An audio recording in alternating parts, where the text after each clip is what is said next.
अब मैं ना ट्रॉमा में जा रही हूँ। मैं 3 दिन से ये सब टॉलरेट कर रही हूँ, ये सब झेल रही हूँ। क्या दे रहा है? नहीं, मैं डर नहीं रही हूँ, आपको लग रहा हूँ मैं डर रही हूँ, बट मैं ट्रॉमा में जा रही हूँ। क्या लोगों को सच बताना और सच दिखाना और अम्बेडकर के थॉट्स पर चलना इतना भारी पड़ सकता है। इस पर पुलिस भी कोई एक्शन नहीं ले रही। मैं क्या करूँ? किस किस के खिलाफ एफआईआर करवाऊँ? I have no words. मेरे पास वर्ड्स नहीं है कि मैं क्या कहूँ। तो जय श्री राम मेरे सभी सनातनी भाइयों को। तो स्वागत है आपका एक और हमारी नई वीडियो में। यहाँ आपको मिलेगी देश दुनिया की ताजा खबरें, वायरल अपडेट्स, राजनीतिक मनोरंजन और सोशल मीडिया की हर बड़ी हलचल सबसे पहले। जो खबरें पूरे देश में चर्चा का विषय बन रही हैं, उनकी पूरी जानकारी और महत्वपूर्ण अपडेट हम आपके लिए लेकर आते हैं। अगर आप चाहते हैं कि कोई भी बड़ी खबर आपसे ना छूटे तो अभी चैनल को सब्सक्राइब करें और बेल आइकन को दबा दें। चलिए शुरू करते हैं आज की सबसे बड़ी खबर और चर्चित खबर के साथ। जय श्री राम। सोचा नहीं था कि ये सब मुझे झेलना पड़ेगा। लोग बोल रहे कि तू धर्म पे टिप्पणियां करना बंद कर। मैंने कौन सी टिप्पणी कर दी? मैंने तो रियलिटी बताई है ना। इंडियन कॉन्स्टिट्यूशन मुझे मेरे थॉट्स लोगों के सामने रखने की आजादी देता है। इट्स वाई मैं ये सब बोलती हूँ, ये सब रखती हूँ। अगर मैं कुछ गलत भी बोल रही हूँ तो तुम लीगल एक्शन लो ना मुझ पर।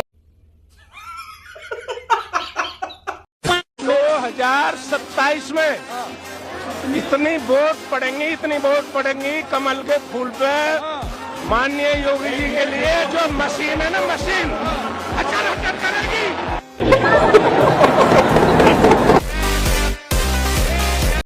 और राहुल गांधी जो है, आप देखिए कितने लंबे टाइम से, हाँ एक टाइम पे कांग्रेस के अंदर घमंड आया तो उनको लोगों ने हटाया भी, ठीक है। बट फर्क ये रह गया कि वो वोट चोरी कर करके मंत्री नहीं बनते थे, वो वोट चोरी कर करके ईवीएम नहीं खरीदते थे, अपने इलेक्शन कमीशन को नहीं खरीदते थे। मीडिया उस टाइम प्रेस कॉन्फ्रेंस करती थी क्या कहते हैं मनमोहन सिंह के साथ। और अब तो मीडिया इतना डर कर रहता है, अब तो मीडिया इतना डरपोक हो चुका है, बिक चुका है, हमारा इलेक्शन कमीशन बिक चुका है, हमारा कानून व्यवस्था सीजीआई जो कॉकरोच बोल रहा है, जिनके बाद ये प्रोटेस्ट शुरू हुआ, ये सब इतने ज्यादा बिकाऊ हो चुके हैं, इतना बिक चुके हैं। कांग्रेस के जमाने में, राहुल गांधी के टाइम पे हमें ये बिकाऊ चीजें नहीं दिखती थी।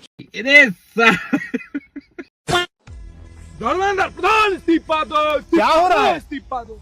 कुछ नहीं, झूले आजा, आंदोलन में बैठ जा, झूले। जूस पी रहे थे क्या? जूस नहीं है, जूस कहाँ है? पानी पानी ये जूस। अरे जूस नहीं है, जूस कहाँ है? कहाँ जूस है? सब रंग घोरा गया है, होली होगा सावन में। आजा झूले, तू भी आंदोलन में बैठ जा। हम लोग मर जाएंगे लेकिन पीछे नहीं हटेंगे। मांग क्या है? मांग यही है कि Dharmendra Pradhan must be resign. हम लोग नीट छात्रों के लिए लड़ाई लड़ रहे हैं, भूख हड़ताल पे।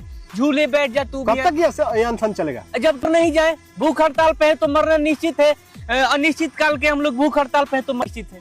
ठीक है, तब करिए लो। ठीक है झूले, अब आ तू भी आजा। नहीं, आप लोग करिए। ठीक है, ओके।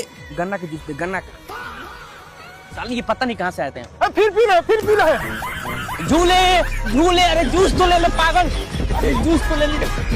झूले जो लोग अभी भी धर्म के नाम पे वोट दे रहे हैं, वो बेसिकली इस देश को खत्म करने के काम कर रहे हैं। आप याद रखिए, जब इतिहास लिखा जाएगा तो देश के गद्दारों में सबसे पहला नाम आप ही का आएगा, जो धर्म के नाम पे वोट दे रहे हैं। क्योंकि देश धर्म और इससे जात पात से नहीं बनता है। देश भविष्य, जो हमारे देश का भविष्य है, ये एजुकेशन है, ये हम यूथ हैं, हम लोग हैं इस देश का भविष्य। अगर आप इसको खतरे में डाल के फिर भी उस बीजेपी के लिए वोट दे रहे हैं तो आप इस देश के गद्दार ही माने जाएंगे। अगर ऐसी बात होती तो मोदी जी दरगाह में चादर चढ़ाने क्यों जाते हैं? आप नीट का एग्जाम दिए आप? हाँ। कब? 2022 में। 2022 में? हाँ। और अभी आप क्या कर रहे हैं? अभी आप क्या कर रहे हैं? अभी हम BMS कर रहे हैं। आपकी एज क्या हुई? 22 साल। 22 साल मतलब तो आपने ग्रेजुएशन किया है 2021 में, मैंने 21 साल की एज में किया होगा तो? ग्रेजुएशन अभी नहीं करा, अभी स्टूडेंट हैं हम। तो फिर आपने नीट का पेपर कैसे दे दिया?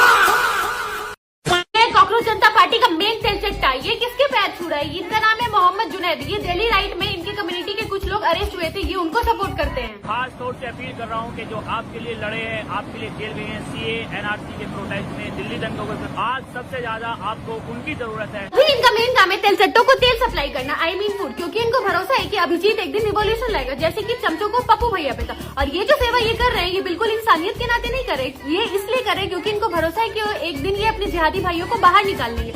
और ये प्रोटेस्ट करते करते क्या खुल गया? Cockroach spa centre. तो इसका मतलब यहाँ पे लड़कियां बिल्कुल सेफ है, क्योंकि इस प्रोटेस्ट में कोई मर्द तो है ही नहीं। ये देश सबका है। घर चले जा, तेरे पीछे पहले से खड़ा है, देख कैसे देख रहा है, कभी भी झुका तेरे को।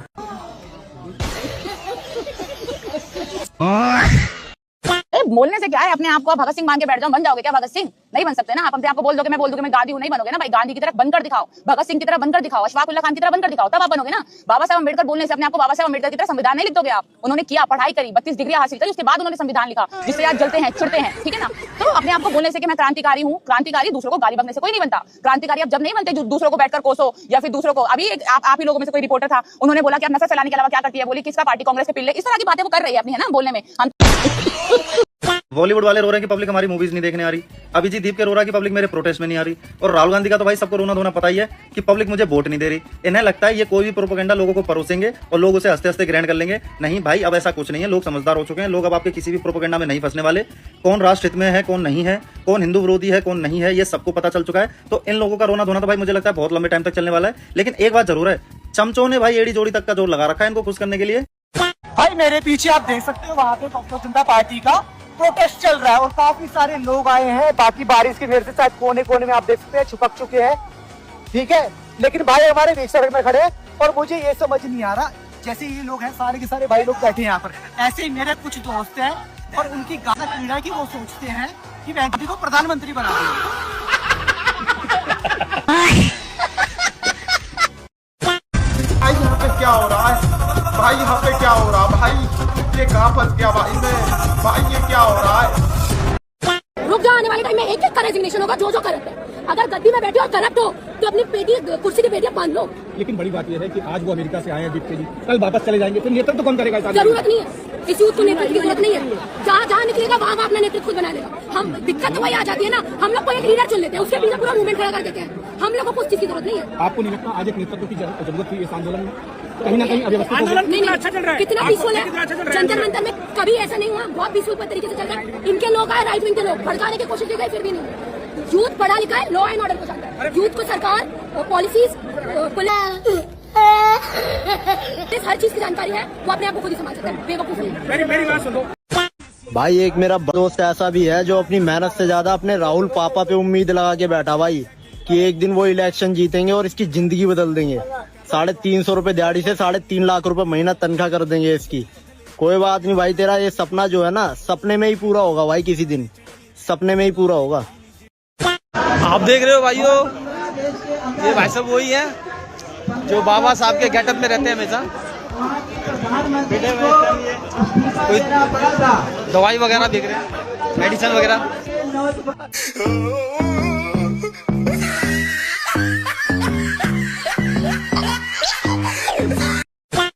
नमस्कार, मैं नेहा भारती। अभी मैंने कुछ वीडियो देखी जिसमें सोनम वांगचुक जी के ऊपर बहुत सारे सवाल उठाए जा रहे हैं कि पहले पानी पी लेता हूँ, उसके बाद हंगर स्ट्राइक पे बैठूंगा, और बोल रहे हैं देखो चुपचाप से पानी। अरे जाहिलो, सब तुम्हारे बाप की तरह झूठे नहीं होते। माना वो फेकू बहुत झूठा है, इसका मतलब ये नहीं पूरी दुनिया झूठी है। हंगर स्ट्राइक में भूखा रहा जाता है, प्यासा नहीं। वो भूखे रहेंगे पर पानी तो पिएंगे ना। इतनी गर्मी है, एक एज है, और आप सवाल उठा रहे हो सोनम जी के ऊपर। हमारे देश को एक वक्त दिया है उन्होंने, साइंटिस्ट रहे हैं वो। 3 इडियट्स उनके ऊपर ही बनी है। तुम जाहिल हो, तुम्हें नहीं पता होगा, तुम अनपढ़ हो, तुम्हारा ये बोलना शायद जायज भी है क्योंकि तुम अनपढ़ हो, जाहिल हो, तुम्हें पता ही नहीं साइंटिस्ट होता क्या है ना? क्या ये क्या बक रहे हो? तो इसलिए सब तुम्हारे पापा की तरह झूठा और फेकू नहीं होता। हंगर स्ट्राइक का मतलब हंगर स्ट्राइक ही होता है, वो भूखे रहेंगे, प्यासे नहीं। अच्छा मुझे ना राष्ट्र हित चाहिए, ना हिंदू राष्ट्र चाहिए। इसको कुछ नहीं चाहिए, इसको कान के नीचे 2 चाहिए, वो बहुत तेज तेज, ताकि ये घर में बैठे और पढ़ाई लिखाई करे और इसे पता चले कि इसे बोलना क्या है। ये बोल रही है कि इसको राष्ट्र हित नहीं चाहिए, मतलब इसको राष्ट्र, इसको देश का भला ही नहीं चाहिए। ये चाहती है कि देश में भूखमरी, बाढ़, अकाल, सुनामी जैसे हालात पैदा हों, आतंकवादी हमले हों, देश पर दुश्मन हमला करे, देश में बर्बादी के लक्षण बने, देश बर्बाद हो जाए, क्योंकि इसे राष्ट्र हित चाहिए ही नहीं। मैं कह रहा हूँ इसका जो स्क्रिप्ट राइटर है वो 1 नंबर का है, उसको पता ही नहीं कि इससे बुलवाना क्या है। अंधभक्तों की बहन ने एक इंटरव्यू के लिए 30,000 रुपए मांग लिए। इसमें क्या बड़ी बात होगी भाई? वह इंटरव्यू में जाओगी बेइज्जती करवाने के लिए, 30,000 कोई ज्यादा मांग लिए उसने? जो बाबा पर्ची काटे कर रहा है वो भी तो सनातनी अपने विचार धरने के लिए पैसे मांगता है, और या तो भाई बेइज्जती करवाने जाएगी, और जिसके पास बेइज्जती करवाने जाएगी वो औरत जूता गोबर में लपेट के मारती है। ऐसे जूता नहीं। तो फिर आ गई है नत्थु नचनिया फील्ड में, बोल रही है कि अंधभक्तों की बहन। अरे वो तो फिर भी बहन ही है, तू तो CJP वालों की रखेल है, पप्पू की रखेल है, तू तो सबकी रखेल बनी बैठी है। वो तो चलो बहन है, तूने भी मान लिया कि हाँ वो अंधभक्तों की बहन है। बहन वाला रिश्ता कितना अच्छा होता है। तू क्या है? तू तो सबकी रखेल है। एक बेर में 10 रुपए मिलते होंगे, 100 रुपए मैक्सिमम। तुझ जैसी अंकल आपसे बात कर सकता हूँ? जय भीम बोलो पहले। जय भीम। जय भीम। यार सोच रहे हो जय भीम बोलने में भी? नहीं, मैंने कभी ऐसा एक्सपीरियंस नहीं करा है। मेरे को आगे कोई बोल रहा है पहले जय भीम बोलो तभी मैं आपसे बात करूंगा। हमारा तो शुरुआती जय भीम से, दिन की अच्छा। शुरुआती जय भीम से होती है। आपसे बात करने के लिए पहले मेरे को जय भीम बोलना पड़ेगा? बोलना पड़ेगा भाई। यार ये तो अलग अलग टाइप का हो गया। सोचो अगर आपके पास कोई आए और आपको बोले पहले जय श्री राम बोलो तब मैं आपसे बात करूंगा, कैसा लगेगा? अब हम जाग चुके हैं भाई, बहुत कर लिया जय श्री राम। तो फिर मैं कोई तो पूछ रहा हूँ। अब जैसे आप मेरे को कह रहे हो, मतलब मेरे को फर्क क्या फूल भी नहीं ला भाई। नहीं, मैं कह रहा हूँ कि मैं सपोर्ट करता हूँ हर चीज को, बट लेकिन आप कह रहे हो कि पहले जय भीम बोलो तब मैं आपसे बात करूंगा, तो ये तो थोड़ा सा thank you so much for talking to me भैया। मैं दिल्ली से ही हूँ। क्या नाम है आपका? उज्जवल शर्मा। आपके पास कोई जाए और आपको बोले नहीं, मंजूरी नहीं है, बट लेकिन आप जबरदस्ती उन लोगों से बुलवा दोगे। तो दोस्तों अगर आप भी एक सच्चे सनातनी हो तो वीडियो को लाइक जरूर करना और ऐसे ही धर्म से जुड़ी सच्ची बातें सुनने के लिए चैनल को सब्सक्राइब जरूर करना। मिलते हैं अगली वीडियो में, तब तक के लिए जय श्री राम।